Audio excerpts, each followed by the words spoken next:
Side note here, how heartbreaking was that scene where John Sr., the little boy, is just plugging his ears during all the gunfire? They just cut to him. Oh my God. Billy, why'd you have to remind me?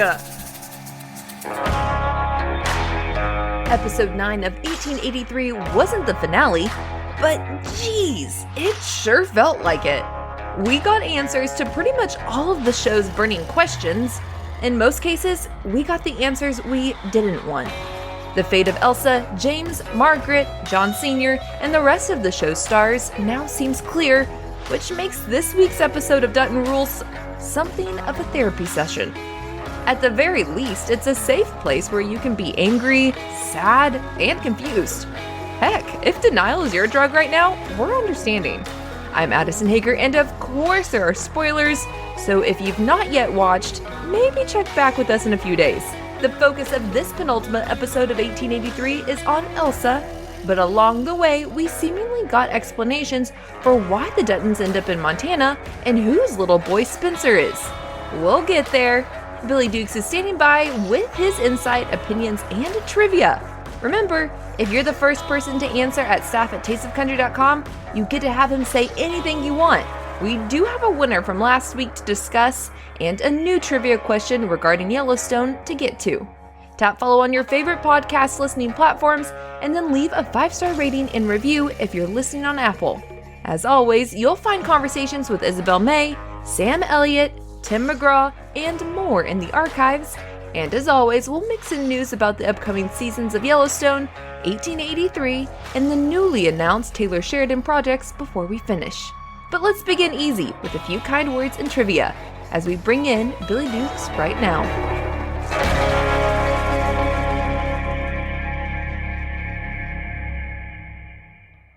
Addison, how are things?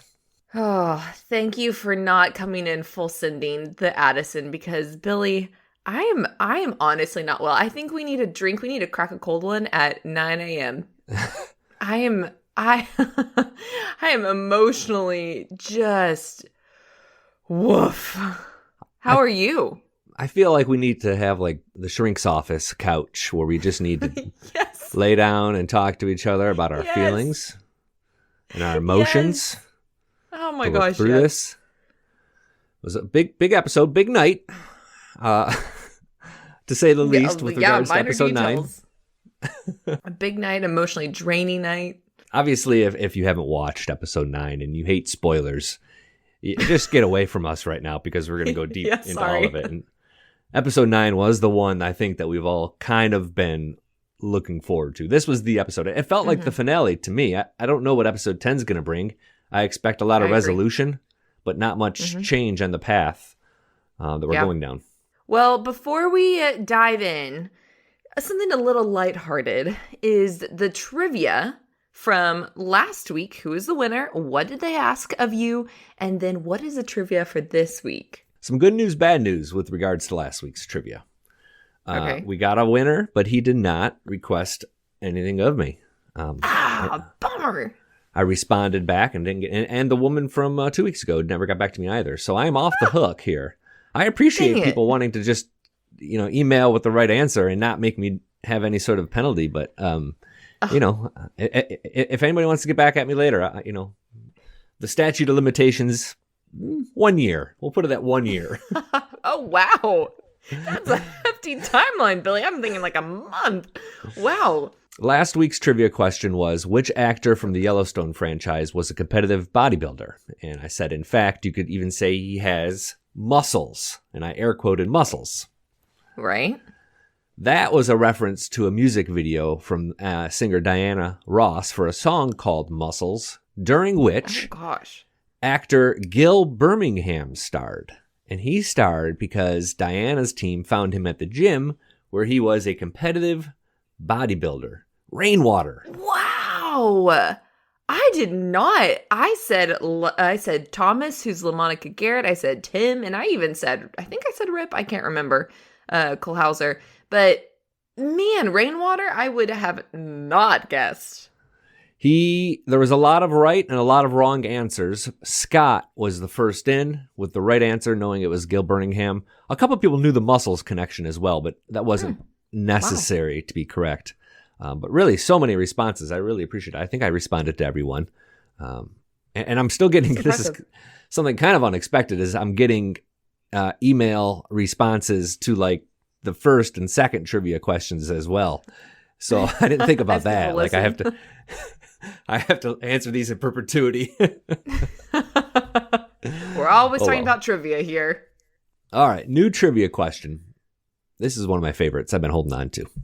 Oh. In episode 4 of season 4 of Yellowstone, Beth finds out that Rip doesn't know his real birthday, so she gives him one.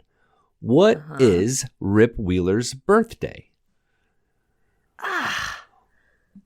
Man, I actually don't remember. I remember that scene. I'm interested to hear what people end up saying. Wasn't it a great, that was like one of my favorite scenes of the season, because it was just this light, sort of playful, like a moment two people who are in love and just sort of figuring things out would have to with each other, kind of. I loved that scene, and it's always stuck with me, and then his birthday stuck with me as well.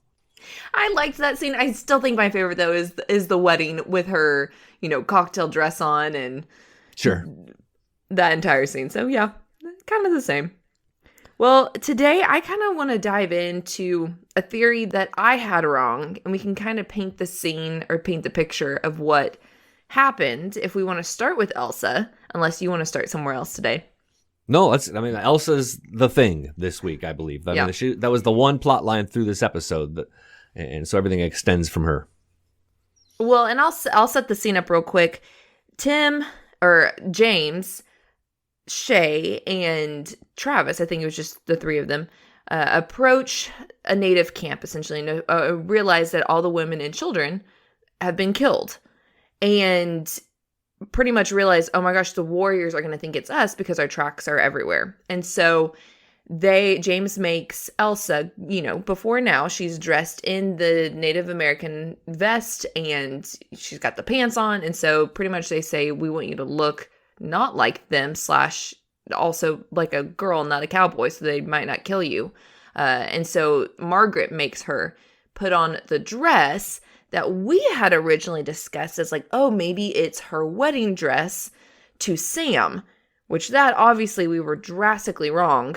And that was not the purpose of why she ended up being in that white dress, which at the very opening scene, we see her being shot by an arrow. That, for me, was kind of the curveball, like, oh gosh, okay, here's where this is headed. We talked about this last episode of, you asked me, do we actually think that Sam and Elsa will get, see each other again? I didn't think it was because she was going to die, but that answers our question of they will not see each other again. What was your reaction when she started to put on that dress? My stomach dropped. I knew, which honestly, this entire opening scene of when the warriors pretty much approach as James, as Shea, and as Thomas go out to go find the people who actually killed this camp, the warriors approach the rest of the immigrants along with Margaret, Elsa, and it's one of those. I am glad it kind of mentally prepared me, mentally and emotionally prepared me. It's one of those like, okay, it's coming, and it's going to be this episode, and I'm bracing for impact. So I'm actually glad that they gave us a little bit of a heads up, because and I want to hear your thoughts before we dive in deeper into that scene, but. I mean, the rest of that scene between just not breathing and, just the entire time, I was emotionally drained from the next scene that happened. So I'm glad I got a little bit of a heads up. That dress scene to me, when she puts it on, that was like the point where the whole show turned. We all had these theories on what could possibly happen, but then she pulls that dress out and everything locks in, and you can, with really clear tunnel vision, see what's going to happen. But let me pull back just a second to kind of set that up a little bit differently, or a little bit more clearly, because how she got to putting on that dress. Originally, the plan was, once Sam, Thomas, and Shea discover the attack scene, this brutal attack scene at a native camp, originally their plan is to go after the bandits to get those horses back, and they want the whole wagon train to stay put. Stay where you are. Don't move. We'll come back. If the Indians come back, just try your best to talk them down, explain we didn't do this, but, our guys are out there doing this. That is the plan, and everybody's sticking to this plan and still until Cookie comes up. Dang Cookie. Pulling up frickin' Cookie, and he comes up, he's like, hey, I ain't doing that. He blows up the whole dang plan. It gets everybody. I'm glad you added that. Yes, hello. Yeah, I mean, everybody follows Cookie, and it's only, they're going to the fort, and I think we figured out it's Fort Casper in Wyoming is the fort they're going to, and the reason she has put the dress on is because if the people in the fort see her in native clothes, they'll want to kidnap her, arrest her, right. Kill her, do some sort of harm to her, so she has to put that dress on so that their wagon can follow. But if it wasn't for Cookie, here's my question to you, Addison. Would that plan of hanging at the camp, waiting for the natives to come back, do you think that plan would have worked?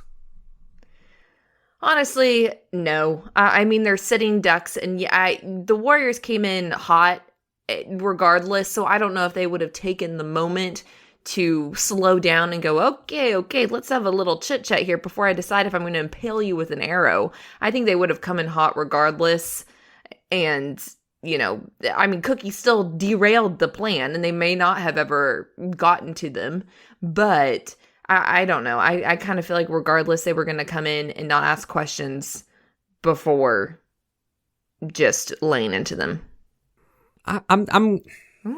My inner optimist says that I'm torn because my inner optimist and someone who doesn't, I mean, like all of us, I don't think we understand native and white man relations in the late 19th century. But being an optimist, I see to myself that the Lakotas would have come and seen that they were all still there. Their horses were nowhere to be seen. Like, obviously, if these were bandits who pillaged our camp and took our horses, why are they still there? There was a lot of children, a lot of women. They might have looked at the big picture and thought, okay, wait a second, I'm suspicious of these people, but this doesn't look like the type of group that normally attacks us. So that's where I have hope. But also, I see that I don't know that I understand how that worked. And they could have just come in guns and arrows blazing and leveled everybody.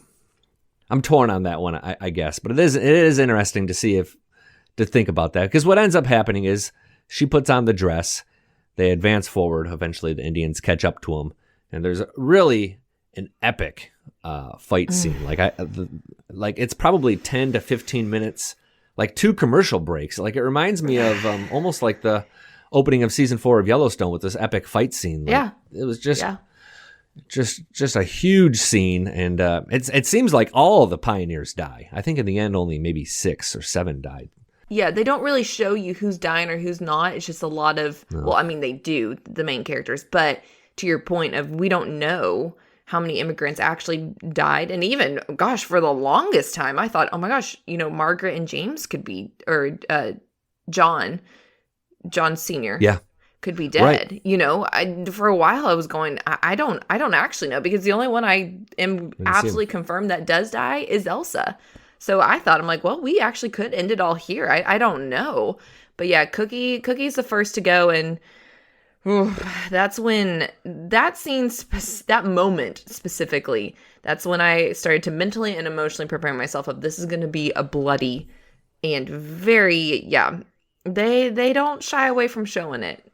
That was a lot. Well, it ends up being the scene where Elsa gets the arrow through the gut that we saw. That was the very first scene we saw in this series. And since then, we've kind of tried to rationalize that in a number of different ways. People have said, how can she die if she's narrating this series? People have suggested it was a wedding scene. A lot of people believed it was a dream sequence that she had. And the reality is, we're all fooling ourselves.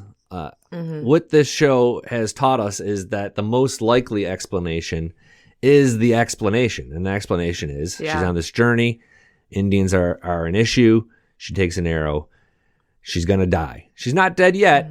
And even talking to my mom has some theory about how Sam's going to come save her with some sort of magical Native American recipe for how to cure. It's out there and whimsical, but I think Elsa is going to die. I also think she's going to die, but I want to hear your thoughts here as well. But I will say I didn't expect her to live to the next episode. I actually thought she was going to die there. So that did surprise me a little bit when I realized I was like, okay, we have her one more episode, the finale, which would pinpoint of like she continues to narrate it because she is dead until the very, very last second.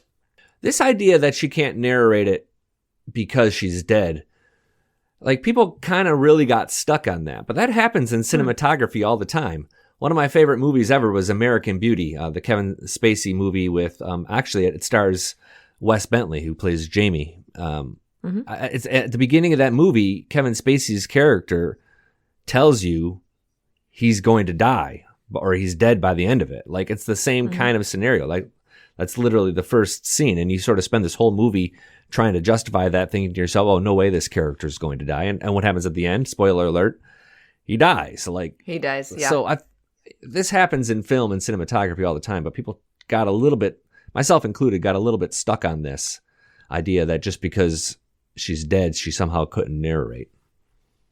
Well, and I wonder, too, if it's mainly because you really want Elsa to live, ultimately. We don't want to hit the reality of we're going to lose her, which, man, that scene, I think Tim McGraw did a really, really good job this episode. I think, for me personally, we've really seen Margaret, and not that we haven't seen James as much, but Margaret, we've really seen, the aspect of a mother through her eyes of just, kind of the push and pull of the mother-daughter relationship. And not that we didn't see that with James, but I really feel like this this episode specifically, we just see the emotional just wreckage that it is kind of doing internally to James as he tries to hold it together, as he tries to hold the family together. And now he's realizing I'm about to lose my daughter. And yeah, that he just does a really, really good job. And, before we started recording, I loved what you had said about just the little things. And I won't steal your thunder on that. I just want to hear from you, kind of your perspective through this and his performance. Well, when you go back and watch those last 15 minutes or so a second time, you really get a chance to kind of focus in on some of the close-ups of Tim McGraw. And in my mind, this was his best acting in this series yet. I thought he's done a good job. But like throughout this episode, really, he had these little moments where like it would be a shot of his full body and you'd see his hands kind of almost restless. He's trying to be calm and peaceful, but you could see there was tension and anxiety in his hands. Yeah. And then you see his face, and his face is exactly what Elsa's describing. And there's that point right at the end when she says she looked into her father's eyes, and it was at that moment she realized that she's going to die. Like his eyes at that moment, they have this softness to them that really we hadn't seen the whole series. And it's really pretty heartbreaking and difficult to watch. Yeah. I mean, the conversation that James and Margaret have together when James says she's going to die. I mean, that's... I just got chills. Yeah. Well, it's a lot of the nonverbal is what I'd say in this episode that I personally just was really hit heavy on. It's not even the nonverbal, it's the subtleties. Like you said, kind of the clenching of the hands. It's not anything outlandish or anything, really, really big that you would catch, but it's in the little subtleties, the little nonverbal that, this episode specifically just speaks volumes. And the scene where the very, very end where they're, it's James and Elsa, and like you said, the look in his eyes and stuff. I teared up. This wasn't between just sick to my stomach as all these people are dying, and I don't know if you watched this one with your wife, but I am sure just knowing that consistently we are on the same page with the emotions throughout this. No, absolutely.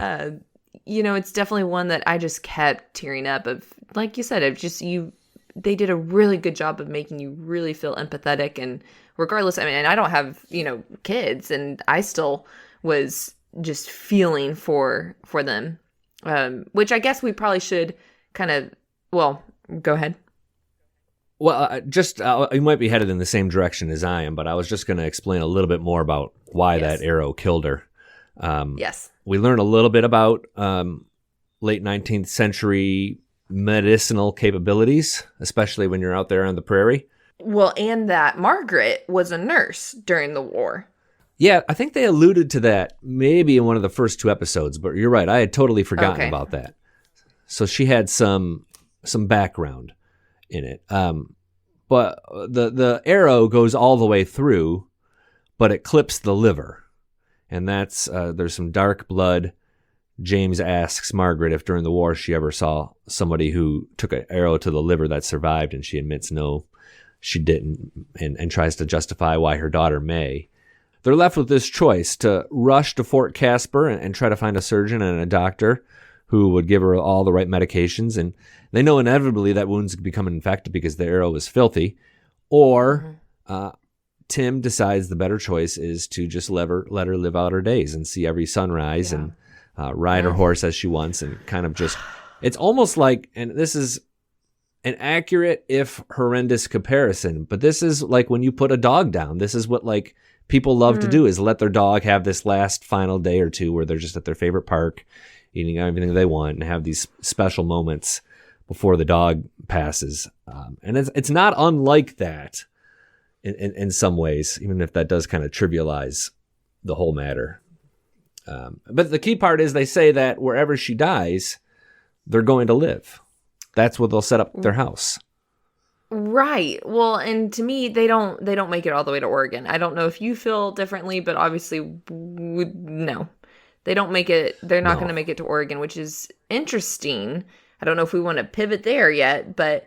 Well, we got a little bit of a teaser on this several months ago. I forget what news outlet it was. It was one of those ones that covers TV really in depth, Variety or Deadline.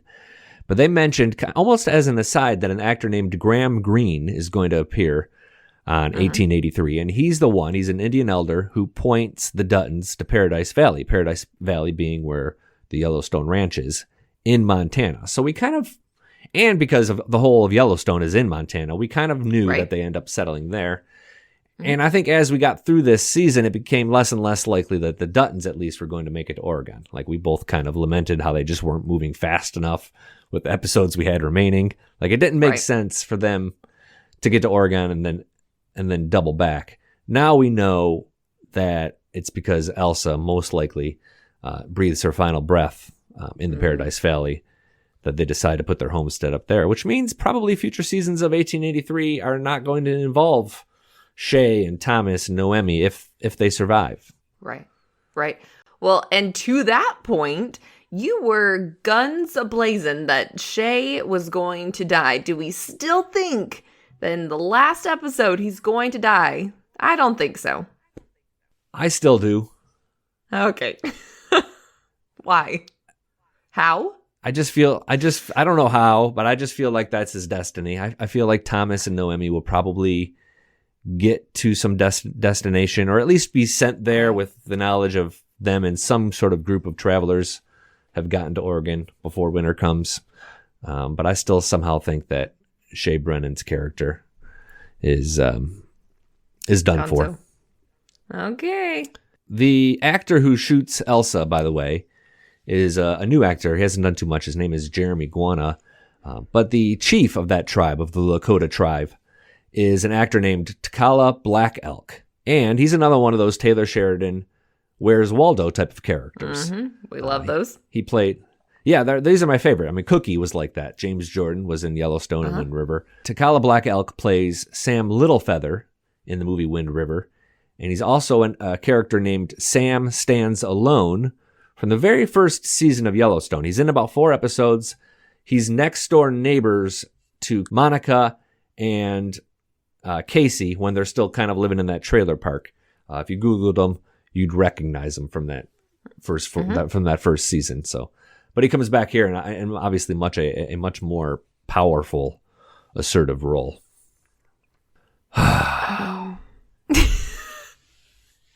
Emotional break in 3, 2, 1, and we're all breathing. Breathe in and breathe out. I want to get to our predictions. I know we've kind of alluded to this, but maybe we can kind of just put them down hard in a moment. But you know who was lost in kind of all of this that kind of in some ways set the whole episode into motion? Yosef and Risa. In the very beginning of the episode, they are injured and he gets bit by a rattlesnake. And that's why they're going to Fort Casper. And then we never see him again throughout the rest of the episode. Yeah, I think they're dead. You think they're dead? I think they're dead because nothing but gloom and doom over here. I do. I don't like Noemi and Thomas. I see the reason of keeping them alive. They can keep the plot going for future. Yosef and remind me of his wife's name. Risa. Yosef and Risa. I don't really like. You can't really hinge a plot on them. At least for me. I feel like we've seen them. They've kind of Yosef specifically. He's obviously been the head honcho over the immigrants and. We've seen him a lot, but I wouldn't say he's a character that I'm like, oh my gosh, if we lose, this entire thing's going to crumble. So I think it's someone important's got to die. Cookie obviously did, but I think they did. I think they live. Okay. I don't know. I don't know why. I didn't see them. I didn't see those injuries as being fatal like I did Elsa's. So they could still have, the injuries may not have killed them. The natives could have killed them. Oh, I see what you're saying. That's possible. Yeah. I mean, I guess we'll find out. And one other kind of loose end that I think we got an answer to this episode, and this is a little bit of a leap. And like I said, this whole series is a study, to me, it's a study in reality. Like what should happen is going to happen. There aren't while there's sort of an art to this show, there's not artistic twists or surprises necessarily. It's very logical, which brings us to this idea of Spencer, James and Margaret's other son during the flash forward sequences from Yellowstone season 4. And we've long debated whose baby Spencer is. And we had name some of the theories we had about who Spencer could possibly belong to. Well, we thought Elsa and Ennis. Wrong. We thought maybe Elsa and Sam. I think a fan wrote that one in. I wasn't as much of like, oh yeah, I can see that one. I personally was never on board with it could be James and Margaret's. I just thought they're older. Surely not. Other than, well, okay, I'll pin my thought to that thought in a hot second. And then we thought it was Yosef and his wife's, which that's the one I'm still personally on board with. But then also, as I'm articulating all this, my brain is actually pivoting to a different direction. I think those were the main ones. Am I missing any? You're not, but I'm just going to just punch a big old like freighter size hole in your theory. Currently, Yosef and Risa, they have no kids currently, right? Right. Well, that's why I said all of a sudden my brain is pivoting. I did just say 2 seconds ago that they're dead.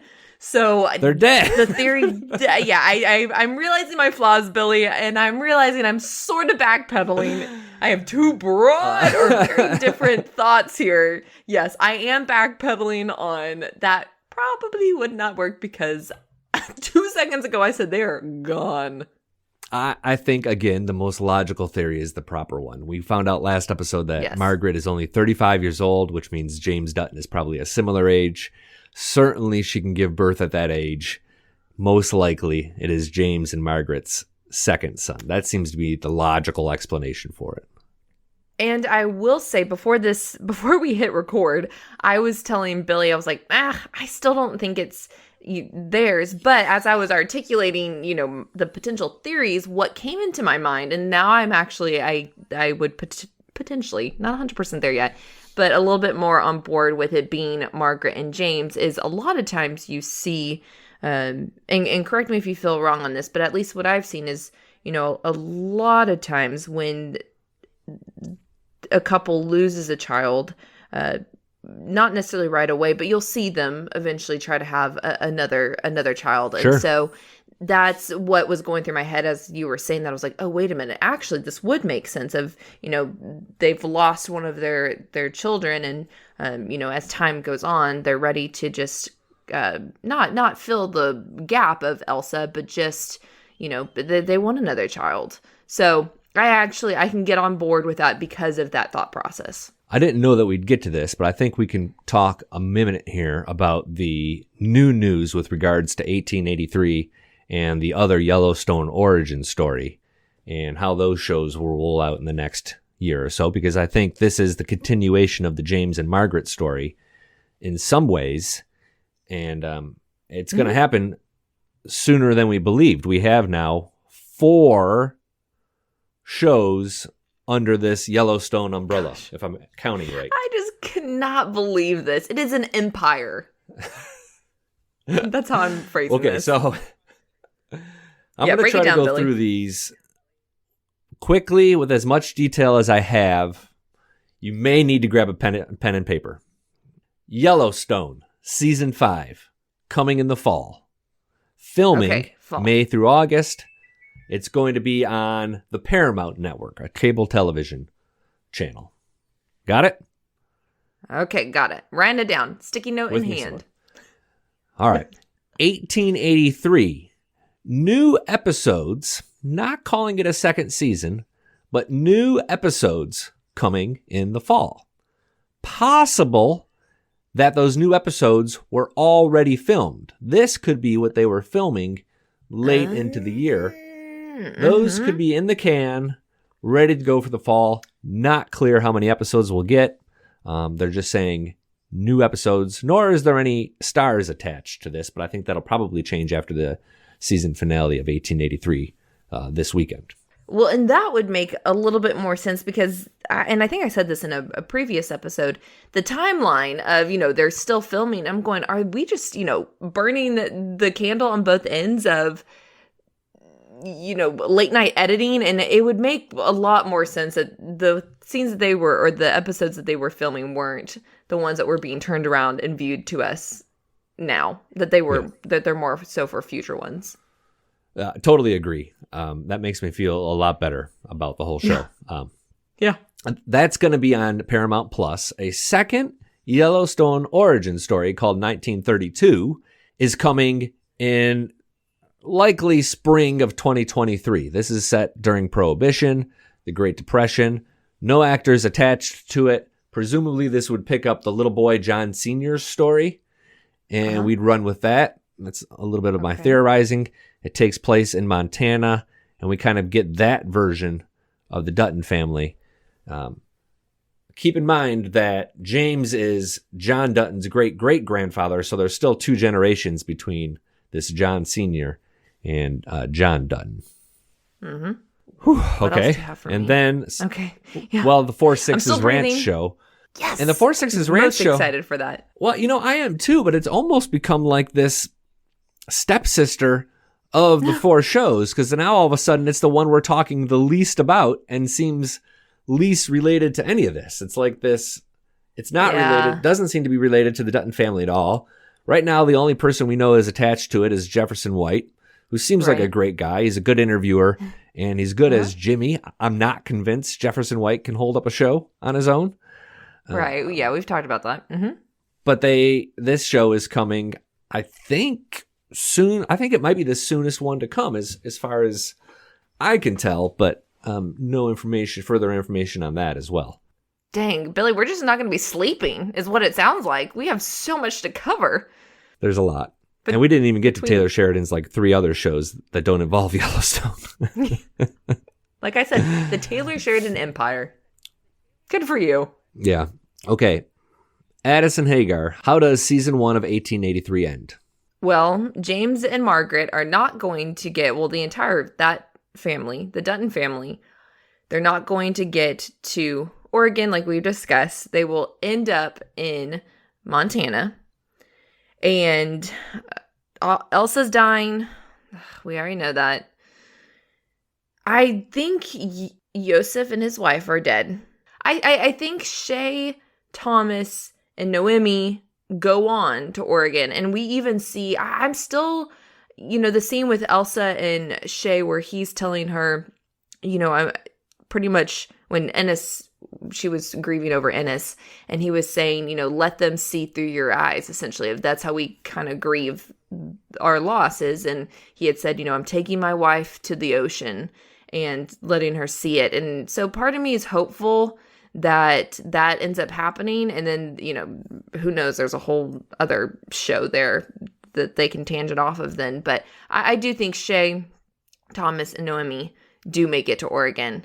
Whether or not we see that, I don't necessarily think so, but I think they kind of leave us on the hook of, okay, those 3 go off. As for the rest of the immigrants, I think we're just left with the bare bones of the main staples, the Duttons, and then those other 3 that I just mentioned.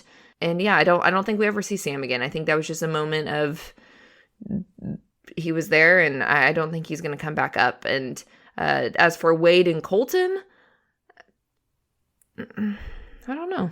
Yeah, I don't know that we'll get a true conclusion for the Wade and Colton characters. Mm-hmm. Like, we'll just kind of have to assume. And I think that's probably the case for most of the immigrants as well. Yeah. I do think we'll have one more pivotal event that happens in episode 10. There will be one more action sequence of sorts that might take out a couple of characters, or kind of change the journey. Okay. But I for the most part, I agree with what you said. I think Elsa's going to die, and I think that's where the Yellowstone Ranch will end up being built. James and Margaret and John Sr. will live. Side note here, how heartbreaking was that scene where John Sr., the little boy, is just plugging his ears during all the gunfire? They just cut to him. Oh my gosh. Billy, why'd you have to remind me? You know I'm just so tender-hearted right now, and then you just stuck an arrow right through me. I have a 5-year-old, and man, it was the same. I was like, oh my gosh, you're just piling on, Taylor Sheridan. This is not fair. Why are you doing us dirty like this? I think Shea will die before the end of episode 10, but I do think that, I don't know that I don't think we'll actually see Oregon. Like, it'll just be a sequence where we're led to believe that Thomas and Noemi has 2 sons who have kind of disappeared. I think I actually forgot. They'll end up getting to, they're like older boys too, but they haven't done too much. I think they'll get to Oregon. I think most of the immigrants will end up getting to Oregon as well. There might be 1 or 2 deaths. I do think that Yosef and Risa will live, if only because I don't think killing them serves any purpose. Like, we're not emotionally attached to Yosef and Risa at this point. So it wouldn't do anything other than just, like, it'd be kind of just a cruel killing, I feel like. And then I don't think we'll see any of that whole cast of characters again after season 1. I think it'll focus solely on the Dutton family and anybody else they meet while sort of building up their house and life in Montana, which is going to be interesting because I don't know how you just arrive somewhere in the winter and start building a house. Like, that seems problematic to me, but maybe someone takes them in for a season. Maybe someone takes them in. I'm not gonna lose sleep over where they're gonna stay. I can't. My brain is too full. Okay, that's their problem to figure out. I'm sure they'll figure it out. Well, on that note, Billy, should we dive into more fan Q&A? Yeah, let's get to it. A lot of Q&A, and I got some corrections to sort of make along the way. Okay. I don't know if people are just listening more intently or if we were just really sloppy last episode, but I'll get to them as they sort of come up. Oh, gosh. Okay, Michelle points out that Beth is not short for Elizabeth. It's a derivative of Elsa. Jamie's caller ID said Bethany. Beth's driver's license shown for the conjugal visit with Riggins also says Bethany. So this is correction number 1. This is Beth's real name is Bethany, not Elizabeth. We are going down this line that maybe somehow Elsa was the inspiration for Beth's name. I don't know that there's much to that, I guess, but shout out to Michelle and numerous other people who pointed out this fact about Beth's real name. And then also shout out for Michelle for reminding me of that conjugal visit, which the further I get away from it, it seems more and more one of the more ridiculous things that ever has happened in Yellowstone is that Beth put on a short dress and went for a conjugal visit with a man she never met. Like, that was just, I don't know that was the show's signing moment, but it made me think of it and chuckle when I needed one. So shout out to you, Michelle. Okay, JR on YouTube says, biggest Easter egg I saw was Sam riding around Elsa yelling. Very reminiscent of the last scene in Dances when Wind in his hair proclaims his undying friendship to Lieutenant Dunbar. Lieutenant Dunbar being Kevin Costner's character. We had talked about how there was that Easter egg for the Buffalo Heart scene, and apparently there were quite a few more. People really stepped up, and I think there was 2 or 3 more that people connected that episode of 1883 with Dances with Wolves. A couple things. I kept saying Dances with the Wolves, like it was Dancing with the Stars, and I apologize for that. It's okay. It is, in fact, Dances with Wolves. Not Dancing with the Wolves. But yeah, real sharp comment by JR there. Marianne also emailed about a similar sequence, the scene about the wolf. James Dutton is talking to the native. That wasn't to Sam. I said that James and Sam were having the conversation. It was just one of the other Native American men who were trading bullets. Last one that we have is from Ashley, who says, well, once I stopped crying from watching 1883 episode 9, I had this thought. They say they will settle where they bury Elsa, lightning with the yellow hair, Yellowstone, reference to her gravestone. You don't like it? I thought this was brilliant. Oh, it is brilliant, but I don't know if we're really stretching here. I don't know. I'm here. I want to hear your thoughts. Well, yeah, we are stretching a little. Well, I don't really have any more. I just thought it was a great theory that Yellowstone, yellow hair. I don't know that the Duttons really embraced her name, Lightning Yellow Hair, so that could be a stretch, but, we don't really know why they call it the Yellowstone Ranch. True. Yeah, I think it's if I've learned anything about this show, it's don't deep dive too far. And I think this is a little bit of a stretch. Like you said, I don't know if the Duttons ever embraced her lightning with the yellow hair. We know Sam did, but it was never confirmed that was an embrace. So, yeah. Staff@tasteofcountry.com is the email address. And gosh, keep them coming. I so many emails, and I've really enjoyed responding to them. This week was really hard because after seeing how episode 9 turns out, I realized that all theories were wrong. So people would email me with theories that I just knew were wrong. So I had to be like, yeah, oh, that's interesting. Good point. Oh, I didn't know that. That's hard. Yeah, that made it a little bit tricky, but still I enjoyed the conversation as I always do. Once again, the email address for questions, comments, theories, and this week's trivia answer is staff@tasteofcountry.com. First person with the right answer gets to make Billy his or her mouthpiece. Let's make him suffer a bit. I'm Addison Hager, and we'll have a recap of episode 10 next week, followed by more analysis of both 1883 and Yellowstone, and a preview of the next season of both. Be sure to tap follow wherever you're listening, and if you're on Apple Podcasts, leave a 5-star rating and review. Dutton Rules is written by myself and Billy Dukes, with the research from Sterling Whitaker, and is edited and produced by Billy Dukes. As always, you'll find cast interviews in the archives and more content at staff@tasteofcountry.com YouTube page. Dutton Rules, a Yellowstone 1883 podcast, is another great Townsquare Media podcast.